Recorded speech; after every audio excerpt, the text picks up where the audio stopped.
আসসালামু আলাইকুম। ইয়াসমিন কিচেনের আজকের রেসিপি চিরা ফুড কাস্টার্ড। রমজানের ইফতারিতে ঠান্ডা ঠান্ডা এই রেসিপি খেতে দারুণ লাগে। একবারে যারে বলে কলিজা ঠান্ডা রেসিপি। তৈরি করা খুব সহজ। চলেন দেখি প্রস্তুত প্রণালী। চুলায় একটা প্যান বসিয়ে দিচ্ছি। প্যানে দিয়ে দিব আগে থেকে জাল করা ঘন তরল দুধ 600 মিলি। এখানে আমি 1 লিটার দুধ জাল করে 600 মিলি করে নিচ্ছি। দিয়ে দিব হাফ কাপ চিনি। চিনিটা আপনারা আপনাদের পছন্দ মতো কম বেশি দিতে পারেন।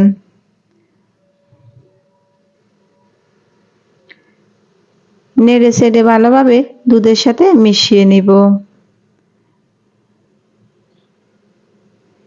দিয়ে দিব 1/4 কাপ কনডেন্স মিল্ক।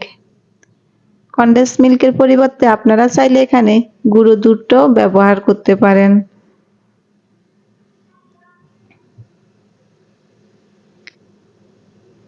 ভালোভাবে নেড়েচেড়ে দুধটা ফুটে ওঠা পর্যন্ত অপেক্ষা করব। এখানে আমি নরমাল টেম্পারেচারে থাকা হাফ কাপ দুধ নিয়ে নিছি। দিয়ে দিব 2 টেবিল চামচ কাস্টার্ড পাউডার। প্রথমে 2 টেবিল চামচ দিয়ে ভালোভাবে নেড়েচেড়ে মিশিয়ে নিব। এমনভাবে মিশাতে হবে যাতে ভিতরে কোনো দলা না থাকে। 2 টেবিল চামচ মিশিয়ে নেওয়ার পরে আরও 1 টেবিল চামচ কাস্টার্ড পাউডার দিয়ে দিব। আবারও ভালোভাবে মিশিয়ে নিব।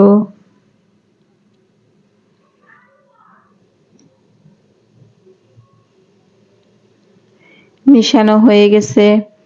এখন আমি কাস্টার্ডের মিশ্রণটি আস্তে আস্তে দুধের মধ্যে ঢেলে দিব। একসাথে সবটুকু কাস্টার্ডের মিশ্রণ দেয়া যাবে না।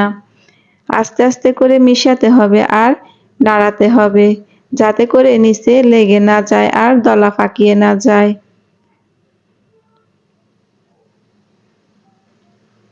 সবটুকু কাস্টার্ডের মিশ্রণ দুধে দেওয়ার পরে 3 থেকে 4 মিনিট আমি চুলার আঁচটা মিডিয়ামে রেখে কাস্টার্ডটি রান্না করব।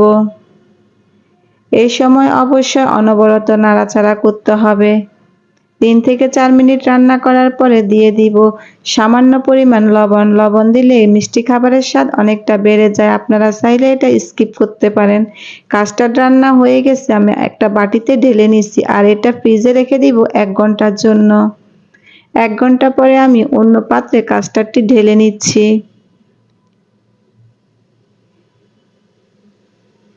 কাস্টার্ডটি সুন্দরভাবে জমে গেছে।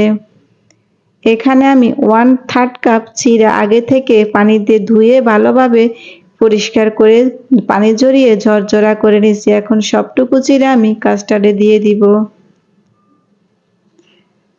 চিরা আর কাস্টার্ড এভাবে একটা চামচ দিয়ে ভালোভাবে মিশিয়ে নিব।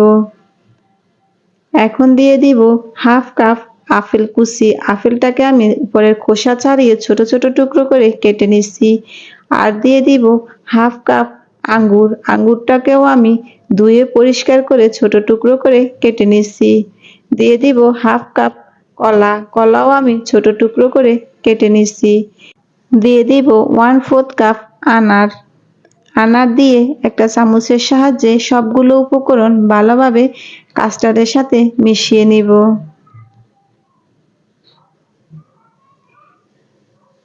আপনারা চাইলে এখানে শুধু চিরা আর কলা দিয়েও এই মজার কাস্টার্ড রেসিপিটি তৈরি করতে পারেন আর ইফতারিতে ঠান্ডা ঠান্ডা পরিবেশন করতে পারেন। খেতে কিন্তু অসাধারণ মজার। কাস্টার্ডটি তৈরি হয়ে গেছে। পরিবেশনের আগে উপরে কিছু আনার ছড়িয়ে দিব। এই সহজ মজাদার রেসিপিটি যদি আপনাদের ভালো লাগে তাহলে বাসায় তৈরি করবেন আর খেয়ে কমেন্ট করে জানাবেন কেমন লাগলো। ভালো লাগলে অবশ্যই লাইক কমেন্ট শেয়ার করবেন আর সাবস্ক্রাইব করতে ভুলবেন না।